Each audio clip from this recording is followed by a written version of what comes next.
Eh ben, salut les amis! Allez, aujourd'hui, une petite vidéo de présentation matos sur une lunette de la marque Discovery Optique, marque de lunettes 100% chinoise, qui est quand même assez populaire par chez nous, puisqu'on la retrouve facilement.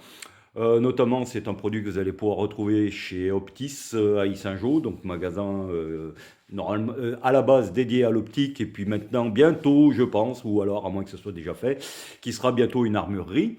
Donc Optis à Yssingeaux en Haute-Loire, voilà, donc vous trouverez cette lunette sans problème, puisqu'il fait toute la marque Discovery.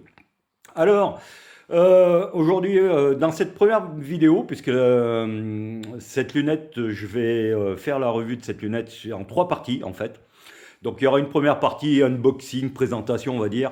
Donc l'unboxing, je ne vais pas vous faire l'affront de faire un vrai unboxing puisque vous vous doutez que j'ai déjà ouvert la boîte et que j'ai déjà regardé la lunette de près.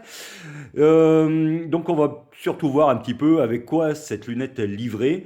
On verra, on passera assez rapidement sur les caractéristiques puisque de toute façon vous pouvez les retrouver assez facilement sur Google, hein, sur Internet.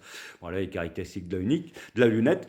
Et puis deuxième partie de la revue. Alors ça sera un test de tracking qui se passera en extérieur.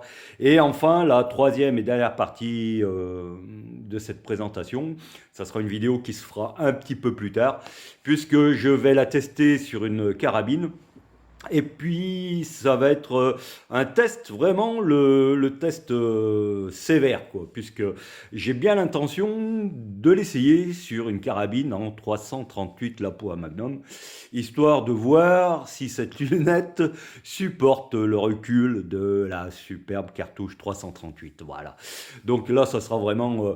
si elle tient le coup sur la 338 Lapua, bon, bah, je pense que là, il n'y aura plus rien à dire de plus sur cette lunette. Voilà. Mais bon, pour ça, c'est pas encore fait. On verra la troisième partie. Ok?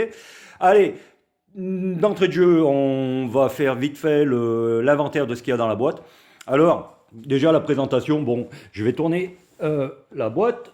Voilà. Alors, on va parler donc du modèle ED-PRS Gen 2 en 5-25-56, Side Focus, avec réticule illuminé et en premier plan focal. Voilà. Donc en plus, on a ici le visuel sur le réticule, donc réticule traditionnel en sapin de Noël qu'on retrouve régulièrement sur d'autres types de lunettes. Voilà. Donc c'est pas le réticule que je préfère. Je le trouve sympa, mais des fois je le trouve un petit peu surchargé. Bon, après il y en a qui aiment, il y en a qui aiment pas. C'est une question de goût, hein, voilà. Ok. Allez, on va aller voir un petit peu ce qu'il y a dans la boîte. Et puis après, on passera aux caractéristiques. Et puis après, on fera la partie 2, deuxième partie, tracking en extérieur. Voilà. Allez, à tout de suite. Ok, bon, nous y voilà. Alors, je vous ai épargné les petites étapes fastidieuses du sortage de boîte. Parce que comme, comme d'habitude, c'est toujours pénible à sortir, hein. C'est tellement bien incrusté dans la mousse de la boîte que, en fait, il faut le sortir avec un pied de biche. Donc voilà. Alors, voilà tout ce qu'on trouve dans la boîte. Allez, on va faire vite fait le petit détail de ce qu'on peut trouver dans la boîte. Alors, bon, je vais vous passer sur tout ce qui est notice utilisateur et puis voilà, les différents petits papiers. Ça, la plupart du temps, tout le monde s'en fout. Ici, on a la petite peau de chamois pour nettoyer les optiques, les verres. Alors, petit aparté là-dessus, c'est quand même une vraie peau de chamois, hein. C'est pas juste un bout de chiffon pourri qu'on a l'habitude de voir dans les lunettes vraiment bas de gamme chinoises.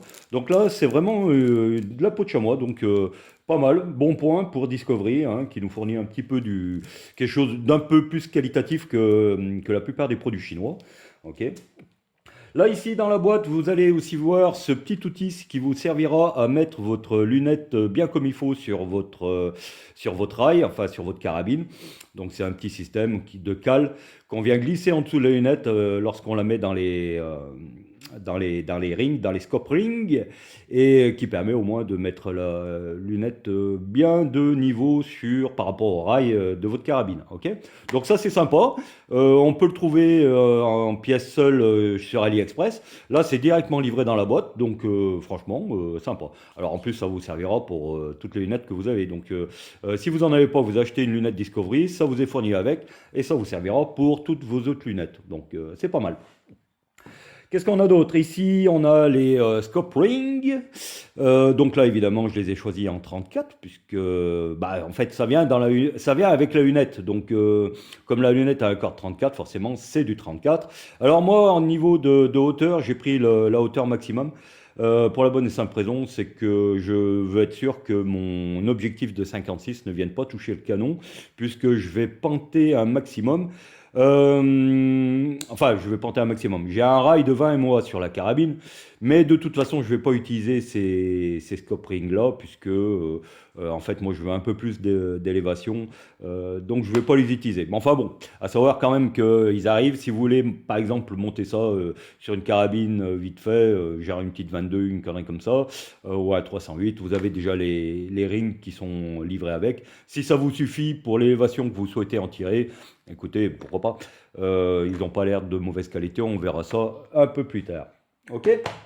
Ici, bon, bah, une clé Allen hein, classique. Voilà.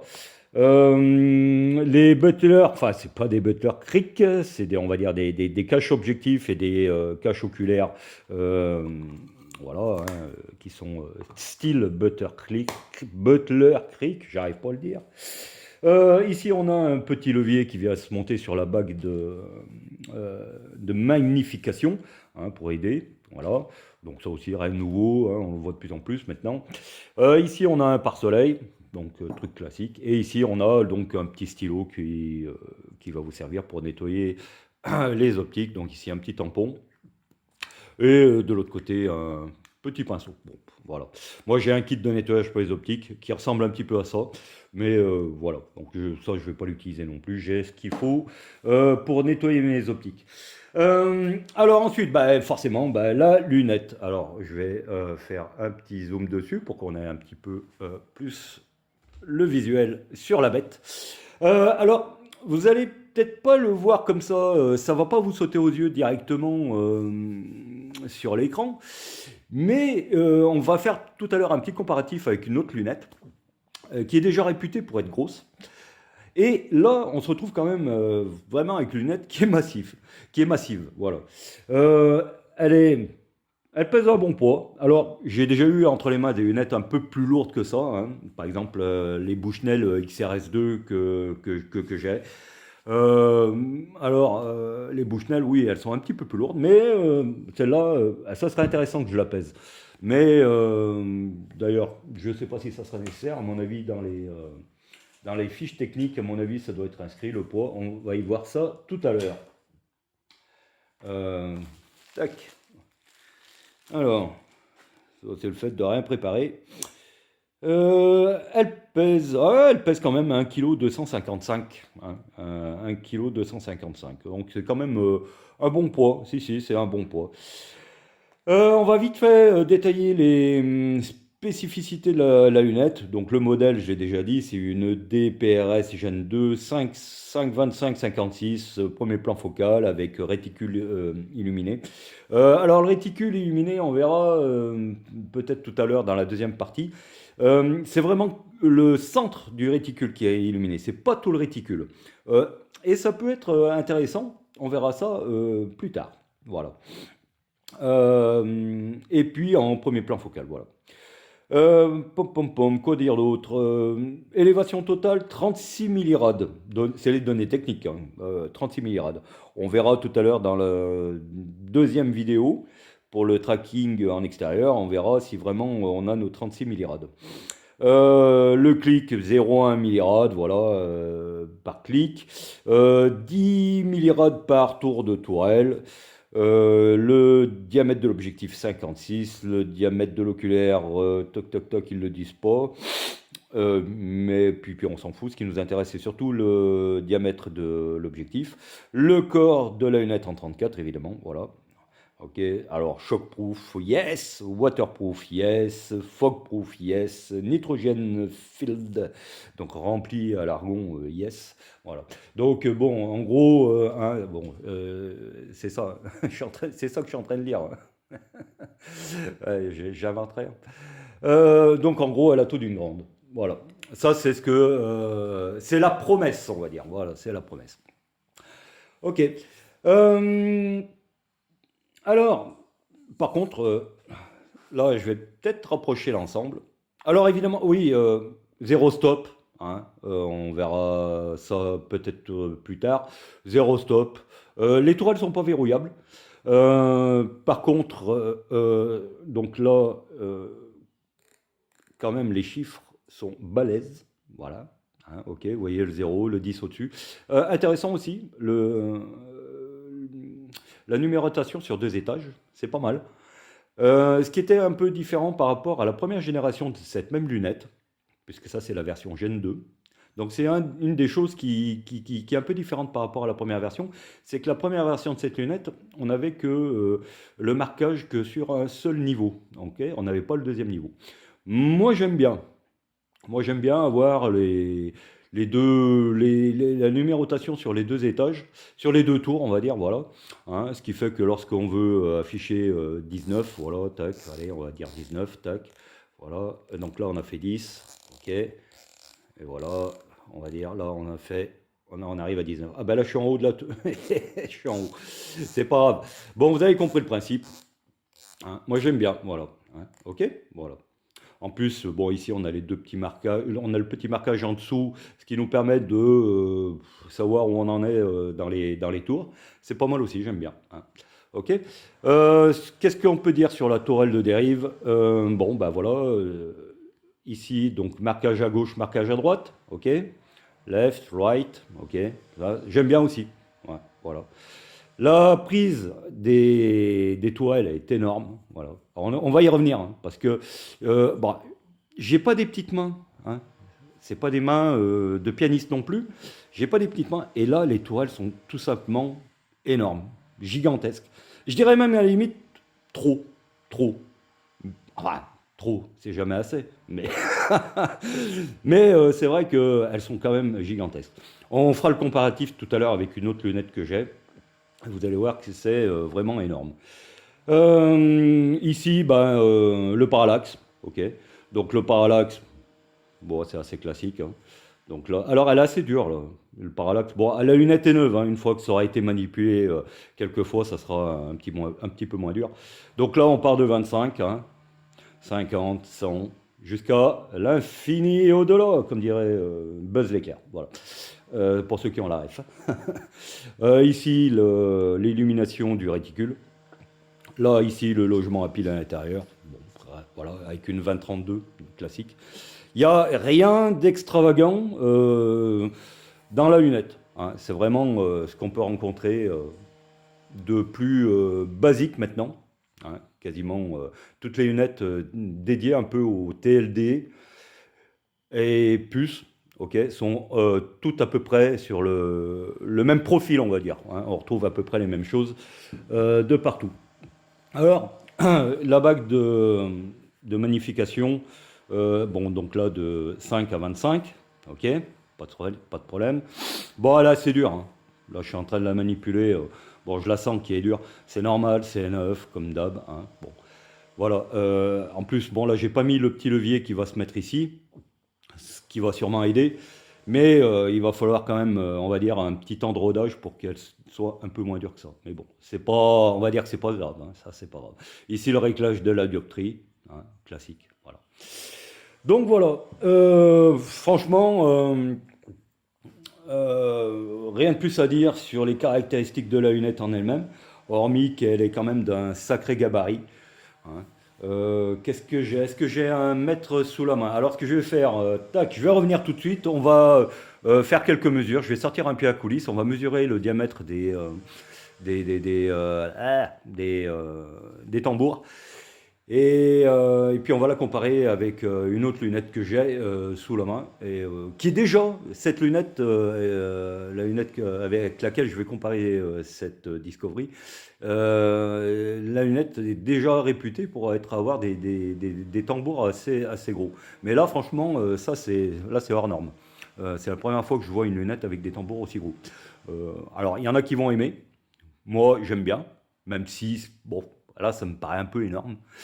Moi j'aime bien, d'autres vont pas du tout aimer, hein. Il y en a qui préfèrent des tambours un peu plus petits. Mais alors, voilà. Après, c'est une question de goût.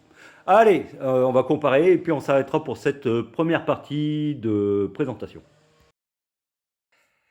Allez, je fais vite fait une petite aparté sur les Ringscope qui sont livrés avec cette lunette. Bon, il y en a un des deux qui est déjà monté sur le support, donc là je vais vous faire voir juste celui qui reste dans la boîte avant de le monter. Alors, dans un premier temps, vous voyez, ils sont. Alors, je ne sais pas si on le verra bien, si on le voit là, voilà. Donc, en dessous, ce qui est pas mal, il y a le petit tenon anti-recul hein, qui vient s'insérer dans le rail Picatinny. Donc, c'est pas mal, c'est pas mal. Ils ont l'air assez qualitatifs hein, au niveau de la fabrication. Ça m'a l'air d'être plutôt pas mal. Ce qui est pas mal aussi, c'est qu'il y a la force de serrage qui est indiquée pour les vis de montage sur le rail Picatinny. Ok. Donc là, vous avez parfois, il faut aller chercher l'information. Là, ça vous est dit, c'est pas mal. Donc là, le couple de serrage pour ces deux vis-là, c'est de 25. Et vous avez même le couple de serrage pour ceux du dessus. Voilà, pas mal. Donc là, 4 vis de serrage pour le dessus. Ok. Deux sur le rail Picatinny. Bon, après, la hauteur, ça dépend de ce que vous choisissez. Ils sont plutôt pas mal. Et, chose étonnante, ils sont livrés avec des vis en plus, au cas où vous en perdez un ou qu'il y ait un filetage qui soit foiré. Bon, en règle générale, quand on foire le filetage, c'est plutôt le filetage du... c'est rarement celui du vis hein, qu'on foire, c'est surtout celui qui est à l'intérieur, qu'on ne peut pas changer d'ailleurs. Mais bon, si vous perdez une vis, moi ça m'est jamais arrivé, mais pourquoi pas, ça peut arriver. Et ben ils ont prévu des vis de remplacement. Pas mal. Bon là la clé Torx qui va bien. Mais voilà. Non, je trouve ça plutôt marrant. Enfin plutôt marrant. C'est surtout que voilà, c'est pas mal. Voilà. C'était juste la petite aparté pour les Ringscope. Voilà. Allez, à tout de suite. Ok, nous revoilà vite fait pour quelques dimensions. Alors, on va la mesurer sur la longueur. Donc, je ne sais pas si vous le voyez. Si vous le voyez. Donc là, elle fait, on va dire, entre 40, ouais, elle va faire 40, 42 cm de longueur. Bon, le corps, c'est un corps 34. Hein, je ne vais pas vous faire l'affront de mesurer le corps avec un pied à coulisse. L'objectif, c'est un objectif 56, on s'en fout. On le sait. Alors, moi, ce qui est là où je voulais en venir, c'était les tourelles. Donc là, les tourelles, je vais prendre la tourelle d'élévation. Elle fait 48 mm. 48 mm à la louche. Hein. Allez pas compter les dixièmes. Elle fait 48 mm de diamètre. Euh, son alter ego, pareil. Voilà. Donc dérivation, élévation, 48 mm de diamètre. On va dire 50. Donc on a des tourelles de 50 mm de diamètre, ce qui est monstrueux. Voilà. Euh, Esthétiquement, bon après on aime ou on n'aime pas, hein. Mais ça monter sur une 22, puisque à l'origine j'avais acheté cette lunette pour la monter sur la 22 Lorif de mon fils, pour remplacer la SWFA qui est dessus. Et franchement, quand je vais monter cette lunette sur la 22 Lorif de mon fils, ça va choquer. Mais c'est pas grave. Bon, voilà. Alors, je voulais la comparer avec une autre lunette qui est ici sur ma 338 Lapoa Magnum, qui est la Arken. Donc là, comme vous remarquez, la Bushnell XRS2 qu'il y avait sur ma 338 Lapoa Magnum a été remplacée par une Arken. Donc c'est la Arken, c'est la 52556 EP5. Hein, voilà. Alors déjà la Arken, qui est une très bonne lunette, hein, soit dit en passant, qui m'a été vendue par mon ami, mon partenaire de tir Jean. Je te remercie Jean, au passage. Donc cette lunette, déjà, à la base, elle est réputée pour avoir des grosses tourelles. Alors, on va mesurer. Voilà. OK. Donc là, on est à 42. 42 mm de diamètre pour les tourelles de l'Arken, qui est déjà réputée être une lunette avec des sacrées tourelles. On va dire 40. Et là, on est 1 cm de diamètre de plus, quasiment. En fait, ouais, voilà. Hein. Alors, au niveau de la taille, pareil. Je vais les mettre côte à côte pour qu'on puisse comparer un petit peu mieux. Voilà. Donc, grosso modo, voilà. Allez, je vais les mettre tourelle à tourelle. Vous voyez la différence de taille? Ok. Donc, celle-là, elle est quand même vachement plus grosse. Hein. Voilà. Donc, en comparaison. Ok. Bon, c'était tout ce que je voulais dire pour l'instant sur cette lunette, hein, la comparaison avec la Harken. Et puis voilà. Donc la première partie de cette vidéo va s'arrêter là, donc c'est la présentation. En deuxième vidéo, on va faire le tracking test en extérieur, donc on va le faire à 50 mètres.